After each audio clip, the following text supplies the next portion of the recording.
Mesdames et messieurs, bonsoir et merci de regarder RTI 1 ce soir dans l'actualité. Aux États-Unis, la diaspora ivoirienne s'organise. Elle vient de tenir la première édition d'une journée dédiée à l'entrepreneuriat. Une diaspora qui a été outillée sur la création et la gestion d'une entreprise, l'accès à la propriété immobilière et foncière en Côte d'Ivoire, mais aussi aux États-Unis. Le ministère de l'Équipement et de l'Entretien routier a lancé la campagne d'indemnisation des impactés du circuit de la future autoroute Bassam-Assini. Plusieurs personnes impactées vont recevoir un chèque de 150 millions de francs CFA. La cérémonie s'est déroulée au siège de la Gérouda. Et puis nous ferons un zoom sur la semaine africaine de l'UNESCO qui s'est tenue à Paris. Clap de fin donc pour l'édition 2023 de cette rencontre qui se veut la voie d'accès au développement du continent africain et des opportunités d'emploi pour sa jeunesse. Voilà pour les titres. Merci de regarder RTI 1. Comment emmener les futurs agents de l'État de Côte d'Ivoire à être des modèles en matière de gestion des ressources financières publiques? La question était au cœur d'une rencontre animée par le ministre du Budget et du portefeuille de l'État. Aux élèves fonctionnaires, Moussa Sanogo a expliqué le budget, programme et l'efficacité des dépenses publiques. Les explications de l'enseignant Bakayoko. Aux élèves fonctionnaires de l'École nationale d'administration, le ministre Moussa Sanogo a expliqué que le budget programme est un mode de gestion qui instaure la redevabilité comme principe de base en matière de finances publiques. Ce système repose sur la fixation d'objectifs assortis d'indicateurs de réalisation pour tous les programmes définis dans les budgets des ministères et institutions. L'idée ici, c'est de faire en sorte donc déjà, en étant étudiant, qu'on ait une bonne idée de ce qui se passe dans la vie réelle, dans la vie de tous les jours d'une administration, et surtout aussi faire passer des messages forts sur la qualité d'agents de l'État que nous souhaiterions avoir au sortir de ces écoles, parce que ce sont ceux-là, demain, qui vont donc tenir le pays. Face aux questionnements relatifs à la cherté de la vie, Moussa Sanogo a su que l'inflation a été contenue à un niveau raisonnable grâce aux mesures de soutien à l'économie prises par le gouvernement. Néanmoins, cette inflation pourrait être davantage ramenée à la baisse si la Côte d'Ivoire travaille à améliorer ses capacités de production et surtout à réduire le taux d'importation de certaines denrées alimentaires comme le riz. Ce taux d'importation s'élève actuellement à 20%. Le budget programme induit donc des innovations dont la principale est la déconcentration du pouvoir d'ordonnancement des dépenses et la mise en œuvre d'outils importants comme le système intégré de gestion des opérations budgétaires de l'État, SIGOBE, qui enregistre plus de 1000 connexions à ce jour. Direction les États-Unis où il s'est tenu la première édition de la journée de l'entrepreneuriat de la diaspora ivoirienne. Je vous le disais il y a quelques instants en ouverture de cette édition. Il s'agissait pour les organisateurs de créer un cadre de discussion et de partage d'expériences sur la création et la gestion d'une entreprise, l'accès à la propriété immobilière et foncière en Côte d'Ivoire, mais aussi aux États-Unis, sont des sujets qui ont également été abordés. Le compte-rendu de Michel Diré. Ils sont plus de 50 000 Ivoiriens résidant aux États-Unis d'Amérique et qui exercent dans plusieurs domaines d'activité. Cette diaspora veut contribuer au développement de la Côte d'Ivoire par des projets d'investissement. Toutefois, elle se pose plusieurs questions. Cette première édition de la journée de l'entrepreneuriat initiée par l'ambassade de Côte d'Ivoire à Washington est un cadre d'échange sur la création et la gestion d'une entreprise tant aux États-Unis qu'en Côte d'Ivoire. Dans le plan stratégique du CPC, la diaspora occupe une place très importante. C'est la raison pour laquelle une mission a été déléguée ici à Washington pour que nous puissions porter l'information à la diaspora que les opportunités d'investissement existent bel et bien en Côte d'Ivoire. Et nous avons établi certains mécanismes de pouvoir faciliter ces investissements-là au niveau de la Côte d'Ivoire. Nous avons vu beaucoup d'engouement. Nous avons vu au sein de notre diaspora la volonté de rentrer et la volonté de pouvoir bien évidemment investir au pays dans plusieurs secteurs, notamment dans l'immobilier et bien d'autres secteurs. Justement, l'immobilier a occupé une place de choix dans les panels. Combien d'Ivoiriens qui ont envoyé de l'argent au pays, qui n'ont pas pu avoir des terrains, qui se sont inscrits pour des projets immobiliers, qui n'ont pas pu avoir des maisons. À un certain moment, il faut qu'on s'asseye, qu'on réfléchisse ensemble quelles sont les meilleures approches, quels sont les mécanismes que nous mettons en place pour sécuriser les investissements des membres de la diaspora, pour sécuriser les financements qu'ils mobilisent pour pouvoir s'acheter des maisons en Côte d'Ivoire. L'ambassadeur Ibrahima Touré entend très bientôt conduire une mission en Côte d'Ivoire des membres de la diaspora pour des séances de travail avec les autorités gouvernementales ainsi que des acteurs du secteur privé. L'idée étant de booster les investissements de la diaspora vivant aux États-Unis, mais également mettre en place un mécanisme sécurisé pour la facilitation à l'accès à la propriété immobilière. Autre titre de cette édition, ils devront se départager la somme de 150 millions de francs CFA. Plusieurs propriétaires de maisons démolies sur l'axe Bassam-Assini viennent d'être indemnisés. Il est bon de rappeler que leur habitation avait été impactée par le projet autoroutier. Le processus de dédommagement va s'étendre aux exploitants agricoles et d'autres catégories de personnes. Mahama Traoré. Ils sont 5 propriétaires de surfaces bâties concernés par cette phase de l'indemnisation des populations impactées par la construction de l'autoroute reliant la commune balnéaire de Grand Bassam à celle d'Assini Mafia. Valeur cumulée des chèques remis, environ 150 millions de francs CFA. Un dénouement qui soulage. On a cassé ma maison là, il a pleuré. Mais aujourd'hui, il suis joie. Il y a eu quelque chose qu'on peut me donner là. Il y a eu qu'on a qu'à donner merci à Dieu. Chaque peut chercher l'autre télé pour faire quelque chose. Demain, mes enfants ne peuvent pas souffrir. Cette cérémonie montre que l'État a tenu ses engagements. Nous allons bénéficier d'un bel ouvrage, d'une autoroute entre Mondoukou et Assouindé qui va faciliter la vie, la circulation, la fluidité et qui va permettre aux Ivoiriens d'aller facilement à Assini, qui va permettre de développer la commune. Cette indemnisation qui débute matérialise le plan d'action de réinstallation des personnes impactées par la construction de l'autoroute Grand Bassam-Assini Mafia. L'autorité compétente assure, personne ne sera laissé pour compte. Et le président de la République, son Excellence M. Alassane Ouattara, a donné des instructions très fermes pour que dans le cadre de l'ensemble des projets qui sont réalisés sur le territoire, personne ne soit laissé. Les autres catégories, notamment les exploitations agricoles, les propriétaires d'activités commerciales et les propriétaires fonciers, la liste d'affichage est en cours au niveau donc de la préfecture d'Adiaké, la sous-préfecture d'Assini, la mairie d'Assini, ainsi que la préfecture de Grand Bassam. Mesurant 30 km de long sur 7 mètres de large, cette autoroute part du village de Mondoukou à Grand Bassam pour rallier le village d'Assouindé à Assini Mafia. On s'intéresse maintenant au Dimanche Magazine de la rédaction de RTI 1. Plusieurs pays du Golfe de Guinée ont adopté en janvier dernier l'institution d'une période de fermeture saisonnière annuelle des pêches marines. Une période qui prendra effet à partir du 1er juillet prochain. De quoi s'agit-il exactement? La réponse avec le colonel Alain Aouachi Kodjo, le conseiller technique du ministre des Ressources animales et halieutiques, qui était ce dimanche l'invité d'Herman Guibé. On l'écoute. Les pêcheurs eux-mêmes ont proposé qu'il y ait fermeture. Et nous devrions démarrer les activités depuis l'année 2022. C'est eux qui ont demandé à ce que cette mesure soit différée au titre de l'année 2023.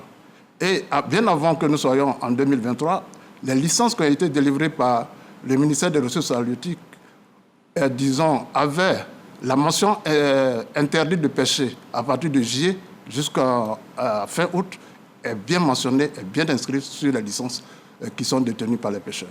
Nous avons d'abord l'appui de la Marine nationale qui va déployer ses patrouilleurs pour assurer le respect de ces mesures. Également, pour ce qui concerne les navires qui pèsent sous juridiction de la Côte d'Ivoire, nous avons un moyen pour suivre les mouvements à l'aide d'un instrument qu'on appelle le VMS, qui est comme les GPS installés à bord des véhicules, qui permet de suivre leur position. Pendant cette période qui va de juillet à août, l'évaluation qui a été faite sur la base de nos statistiques, c'est 15 000 tonnes qui vont manquer au niveau des points de débarquement. Et en liaison avec les importateurs, nous avions demandé à ce que le marché soit suffisamment approvisionné. Et au-delà, nous avons pris des mesures pour ne pas qu'il y ait de surenchères. Les pêches sur les lagunes, les lacs continuent. Et un mois après, vous verrez que la pêche artisanale va reprendre, à savoir le 1er août. Et c'est le 1er septembre que la pêche industrielle reprendra. Et on prend la direction de la ville de Bouaké avec des étudiants de l'université Alassane Ouattara qui ont échangé avec le ministre des Transports. Amadou Koné a invité ses hôtes à promouvoir la paix et la fraternité pour le développement harmonieux de la localité de Bouaké. Le ministre des Transports a également invité les étudiants à s'inscrire dans la vision de l'excellence du président de la République Alassane Ouattara. Un reportage de Kader Sogodogo. Amphithéâtre KA du campus 1 de l'université Alassane Ouattara. Échange entre le ministre des Transports Amadou Koné et les étudiants de cette université à Bouaké. Une initiative du comité des élèves et étudiants de Côte d'Ivoire, ceux-ci. Heureux de recevoir le ministre Amadou Koné dans leurs locaux, les étudiants responsables d'associations et de clubs ont égrené leur chapelet de doléances, notamment l'obtention de bons de prise en charge pour le permis de conduire, la réduction des frais de la carte grise pour les étudiants qui possèdent des engins roulants, le renforcement des arrêts de bus autour des campus, la réhabilitation et l'éclairage des espaces universitaires. Les responsables d'étudiants ont également plaidé auprès du ministre Amadou Koné pour une action sociale en faveur des jeunes filles étudiantes. Aujourd'hui, c'est un privilège pour nous. Nous recevons aujourd'hui un ministre qui se déplace pour venir toucher du doigt leur réalité. Le ministre Amadou Koné félicite les étudiants pour la mobilisation et les exhorte à œuvrer au quotidien pour la consolidation de la paix, de l'unité et de la fraternité dans l'espace universitaire et partout à Bouaké. Il les invite à s'inscrire résolument dans la vision du président de la République, Alassane Ouattara. L'université aujourd'hui est source d'opportunités. Une université peut changer complètement la vie de toute une région. Et moi, je travaillerai avec vous pour que l'université Alassane Ouattara soit source d'opportunités pour l'ensemble de Bouaké. C'est dans une ambiance conviviale qu'a pris fin cette rencontre à l'université Alassane Ouattara. Le président du Sénat sillonne les différentes localités de la région du Bélier. Jeannot Ahoussou Kouadio s'est engagé à sensibiliser les populations, à s'engager également sur la voie de la cohésion et de la paix pour un développement harmonieux de leur terroir commun à Molono, une sous-préfecture du département du Tibissou, le compte-rendu de Kader Sogodogo. Place publique de Molono, département de Tibissou. Les 23 villages de ce canton Nanafoué accueillent le président du Sénat, Jeannot Ahoussou Kouadio. L'hôte du jour multiplie les tournées dans la région du Bélier pour rassembler les populations autour d'un idéal commun, le développement. Paix et cohésion, fraternité et entente, les recettes sur lesquelles s'appuie Jeannot Ahoussou Kouadio pour s'adresser à la sous-préfecture de Molono. Des propos bien accueillis du reste. Des chefs de canton Nanafoué, des chefs de village, des chefs de tribu, pour remercier pour avoir bien voulu décider de leur rendre visite pour parler de développement, pour parler de transformation de nos villages par une politique utile et positive. Se départir des préjugés en saisissant les opportunités actuelles. Le président du Sénat y va à fond. Comment vous pouvez comprendre que dans une sous-préfecture comme Molono, qui a plus de 20 ans, 30 ans, il n'y a pas d'eau courante? Comment peut-on comprendre que les hôpitaux, le centre de santé ici, il n'y a pas de matériel? Comment peut-on comprendre qu'on me dise que dans les écoles, il n'y a pas de tabac, dans les collèges, il n'y a pas de suffisamment de professeurs, chers parents? Je sais pour vous, parce que je veux le développement pour vous. Les cadres de Molono, avec à leur tête Philippe Ndri, Lambert Kwame, sont tous dans la vision de Jeannot Ahoussou Kouadio. Tous se sont engagés à l'accompagner pour une région du Bélier prospère. On parle maintenant de politique avec des responsables locaux du FPI de la région de la Bagoué qui ont rencontré le candidat du RHDP aux élections régionales. Ils tenaient à réaffirmer le soutien d'un militant du Front populaire ivoirien au ministre Bruno Nabagné Koné, candidat du RHDP au régional dans la région. Charles Tato. Le Front populaire ivoirien concrétise dans la Bagoué son partenariat avec le Rassemblement des Oufouettistes pour la démocratie et la paix. Les responsables locaux du FPI des localités de la région ont eu une rencontre avec le ministre Bruno Nabagné-Koné pour lui exprimer de vive voix leur disponibilité et celle de leurs militants à le soutenir pour la victoire au soir du 2 septembre 2023. Et nous sommes heureux qu'au-delà de cette alliance au niveau national, que cela se concrétise ici, aujourd'hui, concrètement. Je voudrais remercier mon jeune frère Diabaté Bey qui a activement travaillé à la concrétisation de cette alliance ici au niveau de la Bagoué. Saluer tous les autres frères et sœurs qui sont autour de nous. Je pense que c'est un message très positif qui est envoyé à tous les autres cadres de la Bagoué. Pas seulement des autres partis, mais également aux cadres issus de mon propre parti. Nous souhaitons donc cette cohésion à tous les niveaux, cette entente à tous les niveaux, et que nous puissions travailler, comme je l'ai indiqué, main dans la main. Ici, il s'agit des élections locales. Les élections locales sont des élections de développement. Tous les cadres doivent se donner la main pour travailler de telle sorte que notre population puisse sortir de la pauvreté. Et c'est ce que le ministre disait tantôt. Le FPI s'inscrit dans cette logique. Et c'est pour cela que Pascal Affi-N'Guessan a compris, avec le président Alassane Ouattara, qu'il faut que, pour ces élections de développement, nous nous donnons la main dans le cadre de notre partenariat pour faire avancer notre pays et nos différentes régions. Diabaté Bey entend rencontrer les autres candidats du RADP pour les municipales dans la région pour la même démarche, gage de la consolidation de l'alliance entre leurs deux partis. Du sport, du football, la SEC Mimosa a remporté ce dimanche la 57e édition de la Coupe nationale. Les jaunes et noirs ont battu la FAD sur le score de 2-0, 2 réalisations de Carlos Zouzou Franck et Cramo Aubin. On en vient maintenant au dossier de ce journal. La semaine de l'Afrique à l'UNESCO est terminée. À Paris, les arts et la culture ont été mis en lumière et définis comme le moteur du développement du continent dans une perspective d'intégration. Expositions, conférences, projections de films, gastronomie et bien d'autres activités ont rythmé ce rendez-vous parisien. Le dossier est réalisé par Eugène Atoubé. La Côte d'Ivoire à la semaine de l'Afrique à l'UNESCO, une présence distinguée dans divers domaines de l'éducation, de la culture et de l'innovation technologique. Cette édition 2023 m'encourage à demander à nos autorités qu'on organise la semaine de la Côte d'Ivoire à l'UNESCO, parce que nous avons vraiment des talents dans les différents domaines. Patriotisme, solidarité et reconnaissance oblige. L'ambassadeur de Côte d'Ivoire en France, Maurice Bodamoin, et l'ambassadrice de la Côte d'Ivoire auprès de l'UNESCO, Li Bakayoko Ramata, présente en permanence aux côtés des exposants, sont allés réitérer l'admiration et le soutien de la Côte d'Ivoire pour l'engagement de ces derniers en faveur de l'illustration, de l'art et de la culture de leur pays. Parmi les exposants, les artistes peintres Jacob Bleu et Alidia et 2 écrivaines. L'écriture renforce les liens entre les cultures et les civilisations.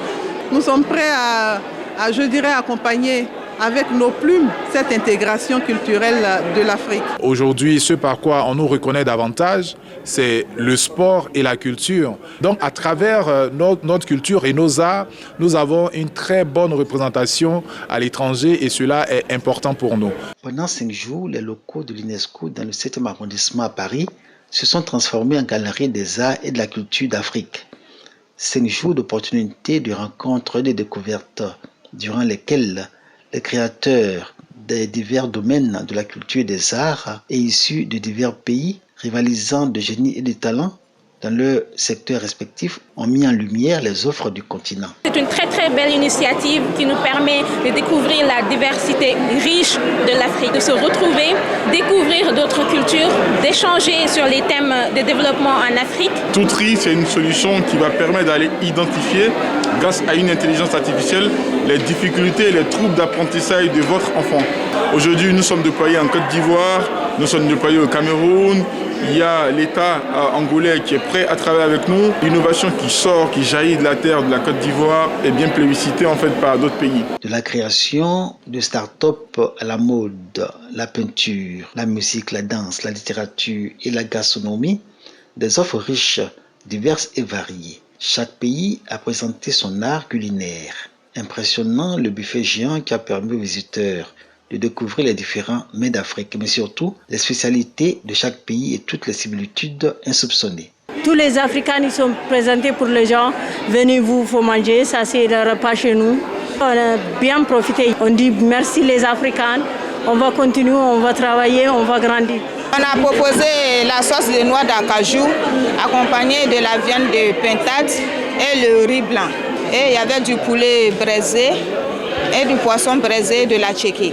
La tchéké est la loco de Côte d'Ivoire, la koumé et le gari du Togo ou encore le ngira de l'Éthiopie, savouré avec délectation par les visiteurs. Image gastronomique de l'intégration africaine pour laquelle l'UNESCO exprime son engagement à travers l'organisation de la semaine africaine. Les pays d'Afrique s'inscrivent dans cette dynamique et dans leurs pays respectifs, les ambassadeurs auprès de l'UNESCO mettent en exergue, je cite, la contribution des secteurs de la culture et des sciences, notamment les nouvelles technologies, dans la promotion des échanges entre les pays africains, particulièrement dans le domaine du commerce. La démarche qui s'effectue dans une synergie d'action demande l'engagement de tous les acteurs des domaines des arts et de la culture, eux-mêmes soutenus par leurs États respectifs, lesquels mènent en faveur de ces domaines une politique hardie. C'est par la culture que les pays affirment leur présence au monde. Même ici en France, l'industrie du spectacle vient avant l'industrie de l'aviation. Donc, nous avons là une matière première qui est tout à fait impérissable, inépuisable et qui peut permettre à la Côte d'Ivoire de rayonner. Aujourd'hui, la culture est considérée comme un levier pour transformer l'Afrique. La ministre de la Culture et de la Francophonie est en train d'œuvrer pour développer cette industrie culturelle créative pour que la Côte d'Ivoire soit le hub de cette innovation. Donc nous, à l'UNESCO, nous allons apporter donc notre contribution à cette politique du président de la République en accompagnant Madame la ministre. La culture et les arts ont rompu avec cette vieille image, longtemps en vogue en Afrique, celle d'être considérée comme la cinquième roue de la charrette. La semaine de l'Afrique à l'UNESCO, par son succès, est un indicateur de changement de paradigme. À la tribune de l'UNESCO, Françoise Remarque, ministre de la Culture et de la Francophonie de Côte d'Ivoire, a révélé le projet de passage de la Côte d'Ivoire vers une industrie culturelle et créative.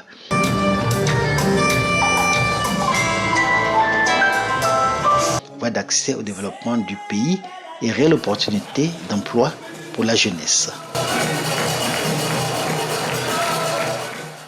La Côte d'Ivoire et sa diversité culturelle, une destination à découvrir absolument. Les pèlerins ivoiriens sont à la station de Mina. Ils entament ce dimanche nuit le circuit culturel du Hajj ou encore le grand pèlerinage. Et avant cette étape cruciale, le commissariat du Hajj a organisé un atelier qui a réuni toutes les commissions techniques. En toile de fond, il s'agissait de travailler à une meilleure coordination pour le déplacement des pèlerins. Envoyés spéciaux en Arabie Saoudite, Abou Sanogo et Sissé Ibrahim. Rencontre d'échange et de partage entre le commissaire du Hajj, Bachir Ouattara, et les différentes commissions techniques sur les dispositions relatives au circuit culturel du Hajj ou le grand pèlerinage qui débute ce dimanche à Mina, situé à environ 8 km de la Mecque. Tout sera mis en œuvre pour permettre aux pèlerins ivoiriens de réussir leur moment de spiritualité. Nous avons échangé sur le plan d'action de chaque commission et des groupes concernant la prise en charge efficiente de nos pèlerins. Donc pour dire que toutes les commissions sont prêtes pour se mettre à la disposition de nos pèlerins et pour un encadrement vraiment efficient pour le Hajj 2023. Toutes les commissions techniques s'engagent à travailler de concert pour le bonheur des pèlerins. C'est un séminaire de préparation du circuit culturel où toutes les commissions ont exposé. Et nous, en tant que gestion départ-retour pour ce circuit culturel-là, nous intégrons la commission transport pour pouvoir en synergie travailler avec cette commission-là pour l'atteinte des objectifs et surtout pour la réussite du circuit culturel. Le séminaire nous a donné des orientations par rapport au rite du pèlerinage. Ça nous permet de consolider toutes les activités que nous allons passer pendant le circuit culturel. Le commissaire du Hadj invite les pèlerins au respect des consignes. Que vraiment les pèlerins soient des responsables, qu'ils respectent les consignes des encadreurs. Ça fait partie aussi des rites, parce que si vous respectez ces consignes-là, ça va vous aider à accomplir le pèlerinage. Les pèlerins ivoiriens quittent la Mecque ce dimanche nuit pour Mina. Ils se rendront par la suite à Arafat et à Muzdalifa. Et dans l'actualité hors de chez nous, après une journée électorale chargée, l'heure est au dépouillement des bulletins de vote en Sierra Leone. Près de 3,5 millions d'électeurs étaient appelés à élire leur président, conseils locaux et surtout leur futur président de la République. Pour la présidentielle, 13 candidats sont en lice, dont le chef d'État sortant, Julius Maada Bio, qui brigue un second mandat malgré de vives critiques sur son bilan économique. Cet ancien militaire à la retraite de 59 ans a pour principal adversaire Samura Kamara, ancien ministre âgé de 72 ans. En 2018, Julius Maada Bio l'avait battu au second tour. On regarde maintenant les faits marquants de l'actualité pour le compte de la semaine qui se referme. Une sélection de Jean-Marc Djadji.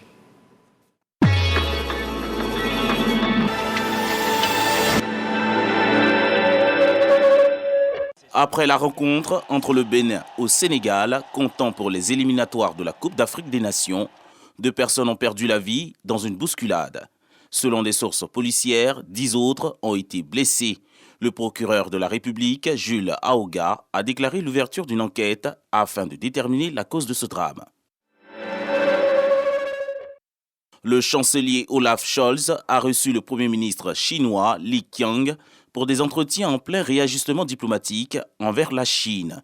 Le responsable chinois nommé en mars a choisi l'Allemagne pour sa première visite officielle à l'étranger. À 3 jours des élections législatives, municipales et présidentielles, des médiateurs essaient de faire retomber les tensions. Ils ont invité les différents acteurs politiques au dialogue, alors que l'un des partis d'opposition brandit la menace d'une manifestation. La police chinoise a arrêté 4 personnes en lien avec l'explosion qui a tué au moins 31 personnes dans un restaurant du nord-ouest de la Chine. L'explosion qui a également fait 7 blessés avait été provoquée par une fuite de gaz de pétrole liquéfié, selon les autorités chinoises. Une embarcation de migrants a fait naufrage au large de l'île italienne de Lampedusa, faisant une quarantaine de disparus.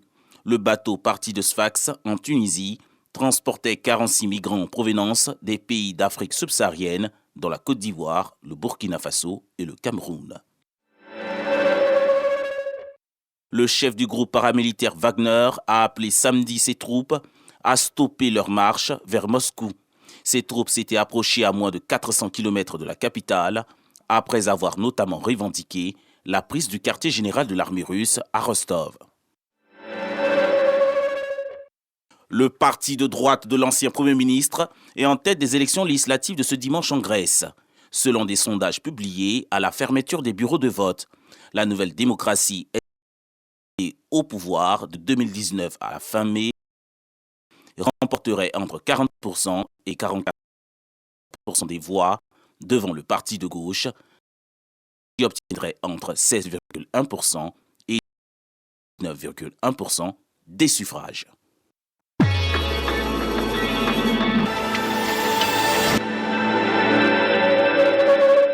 Voilà qui referme ce journal. Je passe le relais à Régis Kofi qui vous réveillera demain dès 6h30 avec des infos fraîches d'ici et d'ailleurs.